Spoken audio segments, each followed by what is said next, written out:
Guys ఇప్పుడు మేము మిర్జాన్ ఫోర్ట్ని చూసుకొని ఇప్పుడు గోకర్ణ అయితే రిటర్న్ అవుతూ ఉన్నాము. సో రిటర్న్ అయ్యే వేలో మాకు ఒక మంచి టెంపుల్ అయితే కనబడింది. సో అక్కడికి వెళ్ళేసి కాసేపు అక్కడ కూర్చొని ఇంకా మేము గోకర్ణ అయితే వచ్చేసాము. సో ఈ గోకర్ణలో కాలభైరేశ్వర దేవుడు ప్రొసెషన్ అయితే జరుగుతూ ఉన్నింది.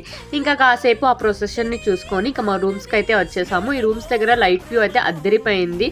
సో ఒక సైడ్ ఏమో ఫుల్ లైటింగ్స్, ఇంకొక సైడ్ ఏమో బీచ్, ఆ సౌండ్స్ చాలా బాగుంది నైట్ వ్యూ అయితే. సో ఇంకొచ్చేసి ఇట్స్ 12 AM. ఈరోజు వచ్చేసి నా birthday. So happy birthday to me.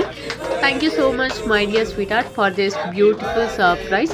So beach పక్కన బర్త్డే సెలబ్రేట్ చేసుకోవడం మా ఇద్దరికి చాలా ఇష్టం. సో ఈ ట్రిప్లో మాకు కొన్ని ఫ్రెండ్స్ కూడా అయ్యారు. సో వాళ్ళతో పాటు ఈసారి నేను బర్త్డే అయితే సెలబ్రేట్ చేసుకున్నాను. సో బర్త్డే అయితే చాలా బాగా జరిగింది. సో నేను కంప్లీట్ వ్లాగ్ అయితే పోస్ట్ చేస్తాను. ఈ వీడియో లేకపోతే ముందు వీడియో కిందనే నేనైతే ట్యాగ్ చేస్తాను. మీరు తప్పకుండా చూడండి. Please do follow for more videos. Thanks for watching.